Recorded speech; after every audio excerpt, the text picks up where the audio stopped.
When the left loses an election, yes, they grumble about it and they say things they shouldn't, like he's an illegitimate president. They don't actually try to stay in office. Kamala Harris. Hang on a second. Bill, if Hillary Clinton and the Democrats got their way when they were challenging Trump and saying he was an illegitimate president in 2016, and they somehow got that bullshit Steele dossier to somehow, which was, by the way, all completely nonsense. You watch too much Fox News. No, I don't watch Fox News at all. I legitimately do not watch Fox News. After Zachary Levi and Bill Maher got into a furious dispute that took over social media feeds and television, the internet is going insane. During their heated debate, Levi pushed back against Maher's views and motivated his followers with sharp logic, unwavering self-assurance, and a valiant delivery. Levi's quick wit and clear thinking dismantled Maher's arguments without flinching, turning the conversation into a furious verbal chess match. Soon, the argument turned into a full-fledged brawl. In today's political and cultural discourse, it started to symbolize the increasing animosity. Many spectators assert that Levi is the clear winner of the exchange, which is widely shared on social media. Supporters praised him for his boldness and clarity in standing by his beliefs. But by putting this divisive topic on his platform, Maher has shown that he is committed to tackling challenging topics head-on, even if doing so sparks debate.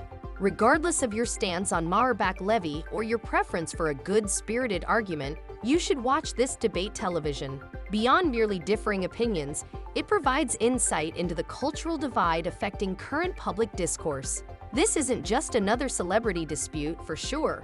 This topic is all over the place and isn't going away anytime soon. For the right thing, they think they're fighting for the right thing. No, they've just been deceived, you know. Again, and maybe we have. I think, MSNBC is a giant problem at this point, but don't tell me that Tucker Carlson isn't. I don't know that Tucker Carlson is more of a problem. I think Tucker Carlson might be... No, seriously, hear me out. Oh, it's okay. Tucker Carlson is at least saying things he actually believes and that I think he's done a lot of research. We actually have proof that is not the case because you must have seen this story. You seem so well informed. I'm pretty well informed, but I don't catch everything. You're very I don't catch everything. Okay. It came out, his text came out in the lawsuit. I mean, Fox News had to pay $780 million. You remember this after the 2020 election? Because they claimed falsely about election stealing stuff that Trump had trumped up to get them to say, and Tucker Carlson, we have his private text where he's saying that he absolutely doesn't believe this. And he's savaging Trump.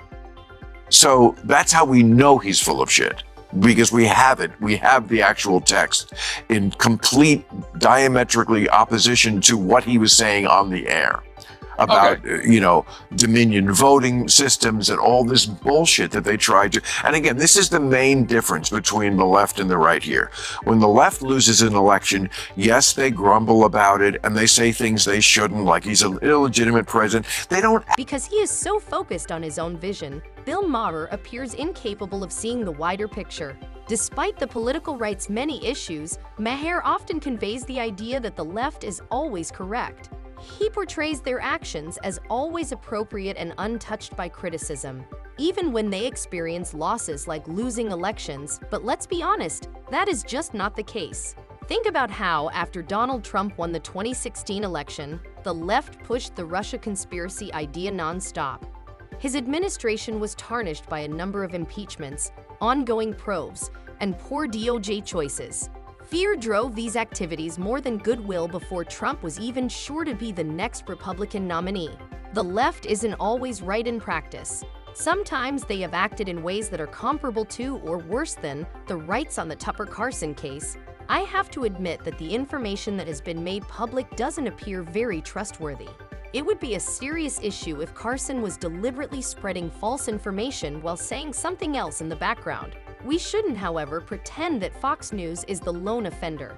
Similar tactics are employed by networks like CNN and MSNBC, who provide their audience with just what they desire to hear. Echo Chambers is currently given more attention by the major media on both sides than the facts. Fox is doing precisely that. It's likely that when you watch mainstream news, you're more interested in confirmation than facts. Nowadays, the goal is not to educate the public, but to affirm the pre-existing narrative of their audience. Other media channels like CNN are offering "I'm annoyed" not just by Carlson's comments but also by the way Maher capitalizes on these circumstances and turns them into memorable talking points for his audience. Support for the idea that just one person is ever to fault. Obviously, he has no plans to stop using this strategy. 2016, Trump pulls an inside straight and wins the Electoral College. Yeah. Hillary acknowledges this happened, concedes the election before the cock crows the next day. Same as this time. Kamala Harris conceded the election, said, "I lost. There's no lawsuits. There's no demanding recounts. There's none of this bullshit. I trust the system and I say the other guy won." Now, what happened after that? The Russia thing. First of all, that's completely debatable. But if you really think that there's some sort of equivalency here between after the guy who you admit won the election is in office, carping about him, saying, "Oh, the election was unfair because of this or that," that has gone on throughout history. But nobody has done what he did, which is he still has not conceded the 2020 election. Took it to court 63 times, was laughed out of court 63 times, pressured the Justice Department to not, asked his supporters to march on the Capitol. He didn't ask them to do that. Okay, but And also he requested the National Guard, and it's been confirmed that he was denied by Pelosi. But the point is that by not conceding the election, by never saying from November, whatever day that election was, November 5th or something, to January 6th, he had 2 months to say to his supporters, "Yeah, we lost. We'll come back next time. You don't win them all," like every other president and candidate ever did, including when it was possibly not kosher, like Nixon in 1960, Al Gore in 2000, but they did it. They came out and said After a recount. If you don't get why that's completely different than whatever you're trying to say is an equivalency, Hold on a second. then I can't talk more about this. I just have to accept this. But let me just. What really sets Zachary Levi apart is his honest admission that Donald Trump ought to have handled the 2020 election loss more delicately and his readiness to speak up when called upon. Though it's a legitimate concern, Trump fans might find that level of transparency distasteful. Levi isn't afraid to acknowledge that Trump's refusal to compromise appeared to be more of an ego tactic than a deliberate decision. Let's compare that to Bill Maher. Maher seldom, if ever, admits to misconduct on the left. The DOJ's blatant politicization of Trump and the years spent pushing the now debunked Russia conspiracy theory are topics he will not address. Even though Hillary Clinton and other media personalities knew the claims were untrue, they continued anyhow, clouding Trump's presidency from the beginning. Here's where Levi and Maher really start to differ. Although Maher seems to be a liberal with good morals, Levi is willing to criticize himself. He will not let his story go, even if the evidence doesn't support it. And that's also where the frustration starts. Having a conversation like this often involves talking to a wall.